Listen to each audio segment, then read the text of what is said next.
We all want to be happier, but how do we get there?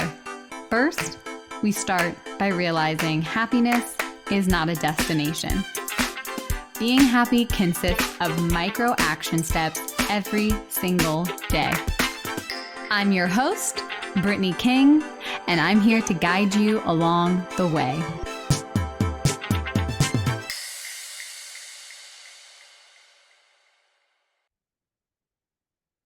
Hello, my friend, and welcome back to the Positively Real podcast. I'm your host and your coach and your friend, Brittany King. I laugh because my daughter called me her friend Brittany, and it just, or my friend Mommy, and it just warms my heart. So anyway, it's your friend, Mommy. But welcome back to the show. I'm so happy to be here with you today, wrapping up the health series that I started at the beginning of this month, which started with the pillars of health, and then my interviews that were really focused around gut health, nervous system, stress management. And I'm wrapping it all up here with a book review, but also it's kind of a twofer, two for one. It's a book review, but it's also talking about the missing pillar of health. And can you guess what it is? Can you guess based off of these conversations? If you guess breath, then you will be correct. So I just got home from a 3-week vacation in San Clemente, California. It's the best. We've done it before. I just can't get enough of the time that I spent with my family. And it was so special. It was such a beautiful time. I'll share more about that on future episodes. But taking a step away from your usual day-to-day routine is so good for yourself, your nervous system, your stress, creativity, all the things. So anyway, being out of the normal routine, being off of social media, doing all the things, I had all the space to read. So I finally got to finish the book Breath. I was gifted this book by a mentor. I've been diving deep into nervous system resilience. I've been diving deep into breath work. And finally reading this book kind of just like brings it all together. So I want to share it with you, but I also highly recommend reading it, especially if you're the type of person that wants to understand like why. I'm an experiential person. So when I go through an experience and I notice a shift within myself, like that's enough for me. But there are a lot of people out there, you know who you are, that want to understand why, what is happening inside of us. And that's why I love the book Breath by James Nestor, because he is a journalist and he goes on like a 10-year journey studying breath and breath work and ancient techniques of breathing. And it's very fascinating. And it does further my belief in breath also being the missing pillar of health. And it's something that we take for granted because it's just automatic. And that's what I wanted to talk about with you on the podcast today, is a book review, but also really summing up everything that we've been talking about this month about your nervous system and your health and managing your stress. And the best way to do that is through your breath. So let's dive in. Okay. So James Nestor, who is he? He is an American journalist and author, and he specializes in science, health, and adventure writing. And his work often explores the intersection of human physiology and the natural world. And his writing is just super enjoyable because he uses his knowledge. Like he interviews and he studies and he researches, but then he also experiments and he's a part of scientific studies, and he engages with experts in the field and just dives so deep into whatever it is that he's studying. And his hands-on approach adds so much depth and authenticity to his work. It's so enjoyable to read. But what he does is he puts himself in these situations where he can really learn and then speak to the experience. So he went to a breathwork class that led him on this 10-year journey of trying to understand what the heck happened in that breathwork session. And if you've ever come to one of my breathwork sessions, you probably had that same like WTF moment like I did, which led me down my own breathwork journey. So reading the book Breath while I was on vacation was very perfectly timed. So I want to talk about the main points in the book. I'm not going to go into too much detail or the data because I think you should read the book. But I think just high level is really helpful, especially even just listening to the podcast right now, things that you can start implementing today. The way that he researches, he studies the historical perspective. He studies our ancestors. He studies skulls.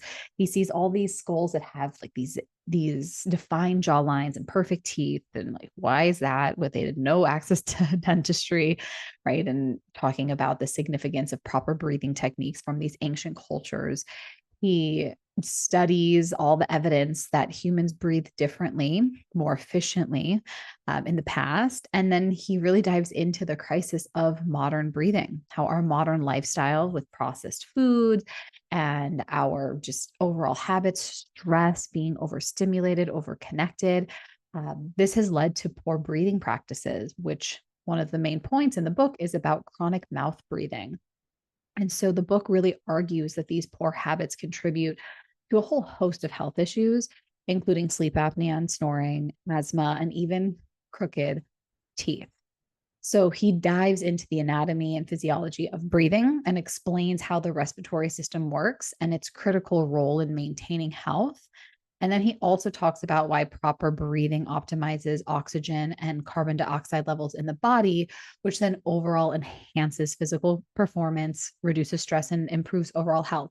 Now, this is not just from studying it. He actually did a 20-day experiment and he studied all these different levels of his stress and physical performance, and the data was so clear.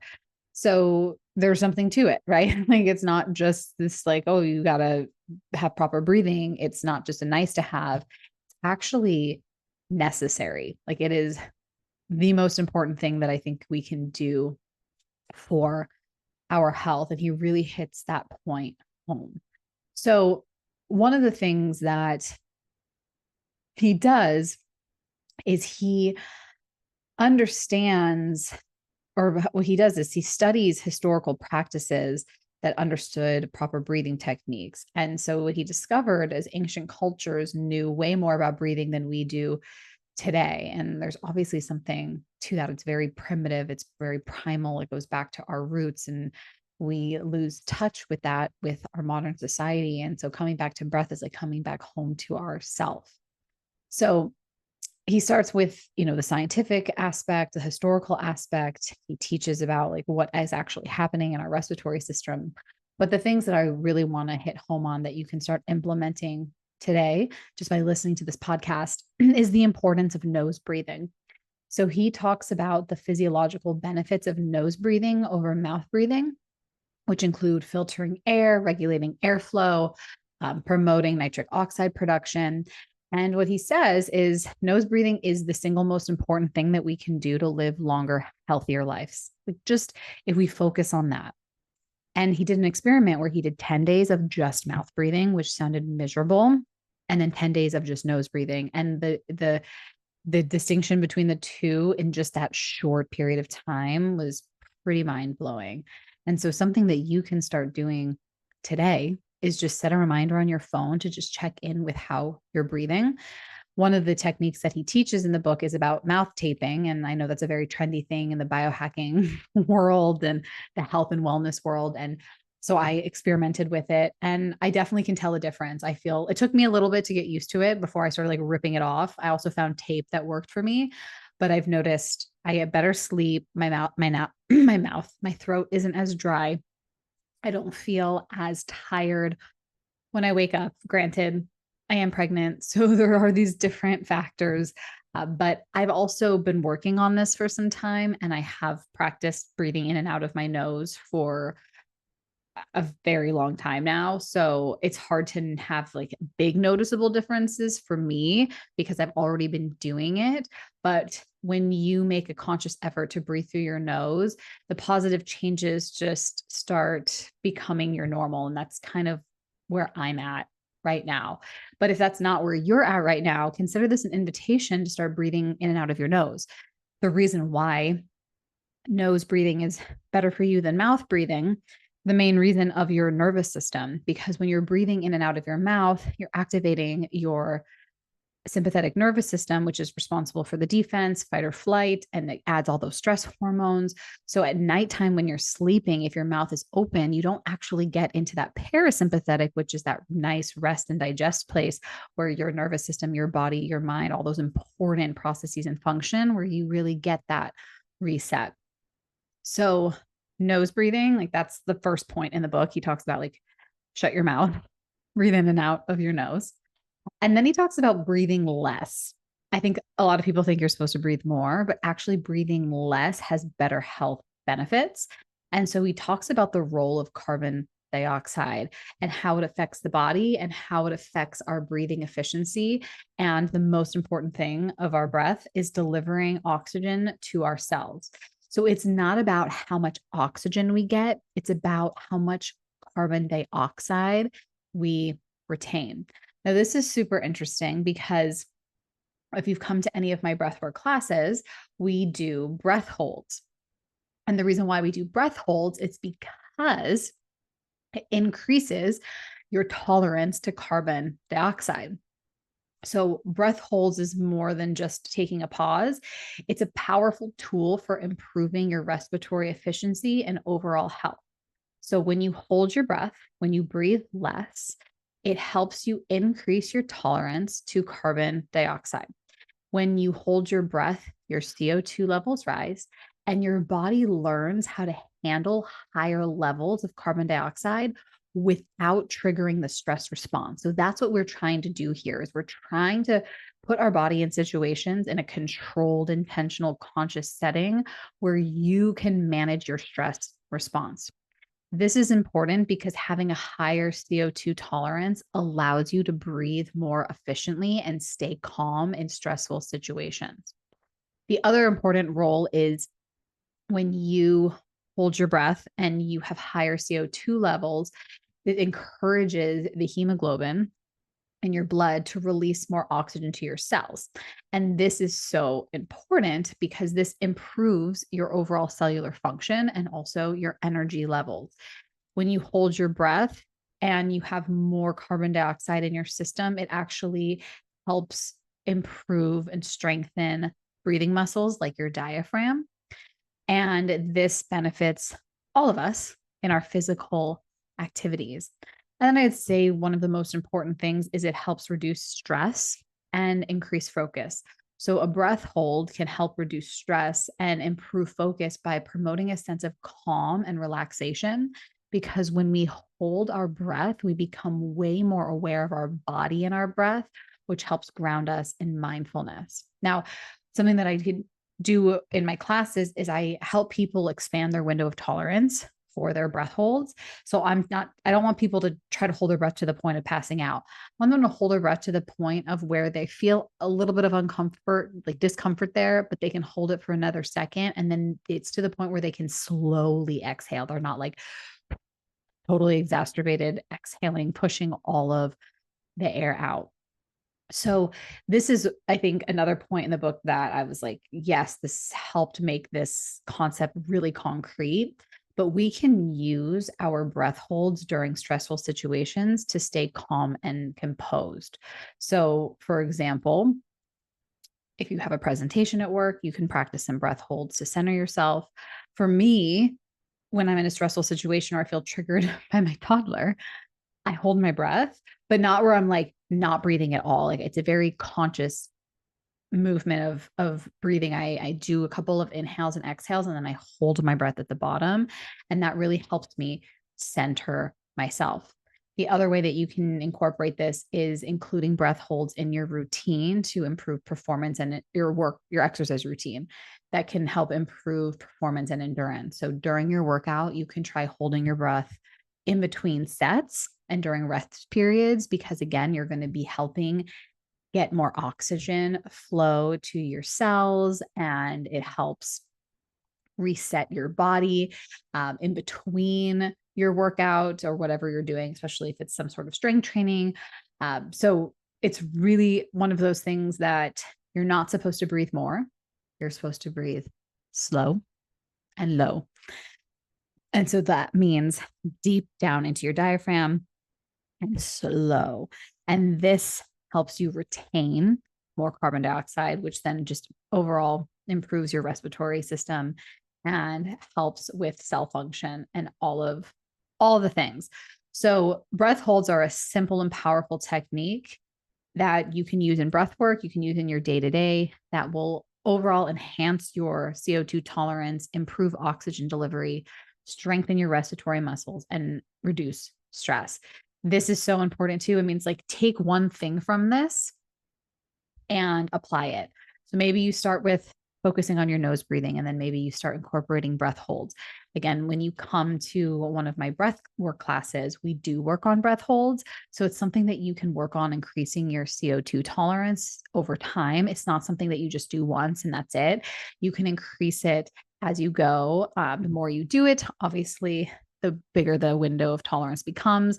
So I highly, highly, highly recommend that as well. So good.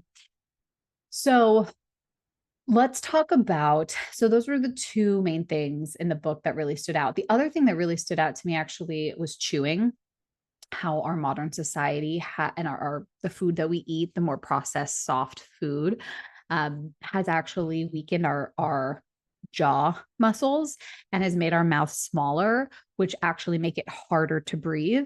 And that was a really interesting insight. I didn't make that correlation I didn't make the correlation to chewing and breath work. But since reading that and learning more about it, I definitely have been more mindful of how fast I eat, and now having a deeper understanding, like, yes, eating slow, chewing your food is great for digestion, but it's also really important for breathing and breathing well. So in the book, he talks about different types of breathwork methods. And I've talked about these on the podcast before. They range from very activating methods like I do with my breathwork classes, and then also very calming, down regulating breath practices that you can do, throughout your day while you're listening to this podcast, when you're working.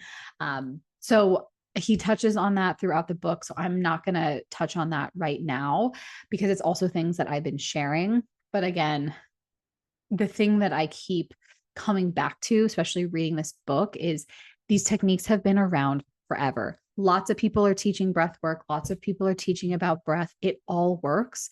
What happens is we just don't apply it and we don't practice it enough. So when we actually would benefit when we're in a stressful situation, we don't have access to the skill set of using it because we're not practicing it enough in our day-to-day life.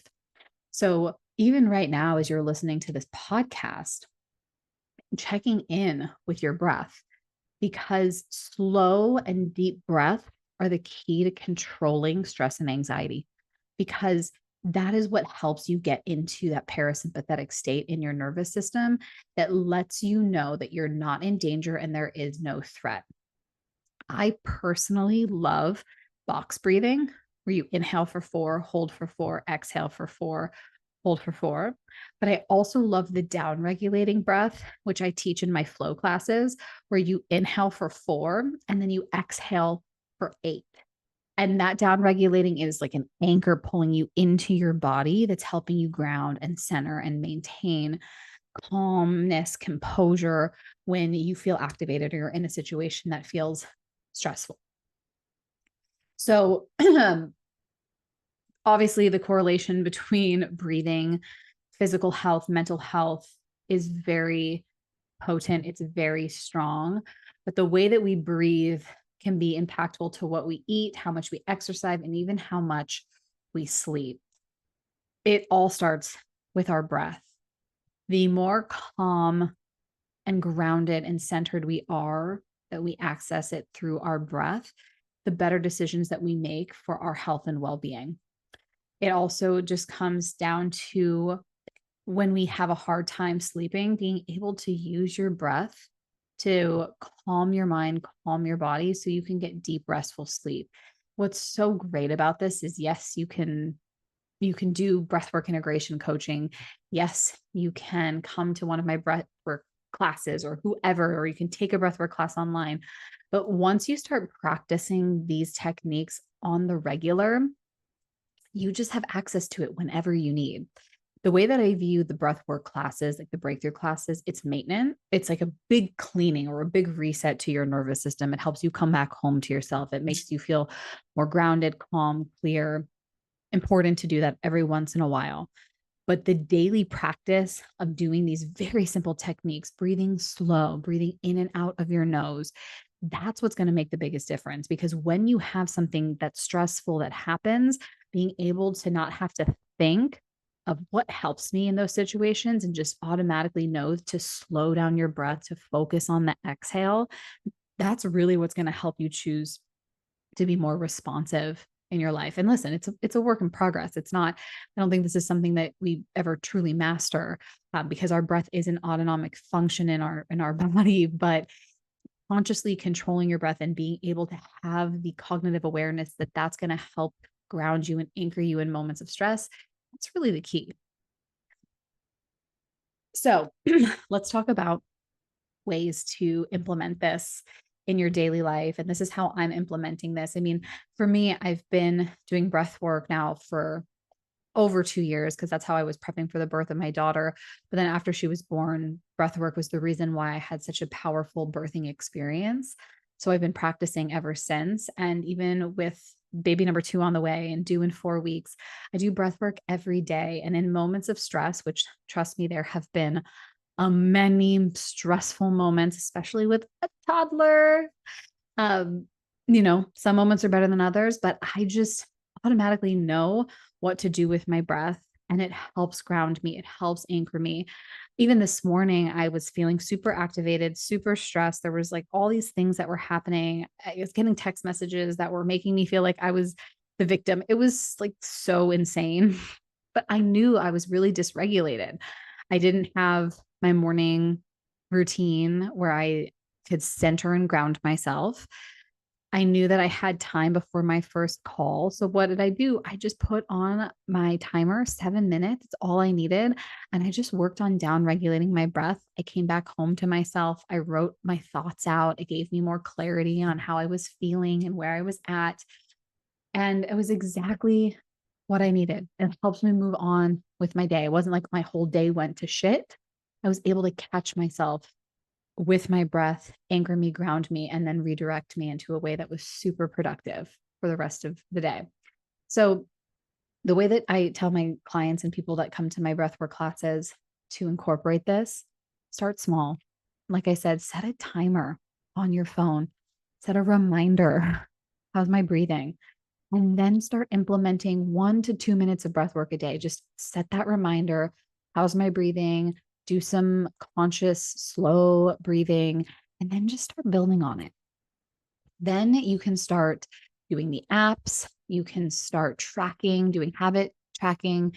You can stack it in between, 2 things that you already do consistently. This isn't about being perfect. This is about progress.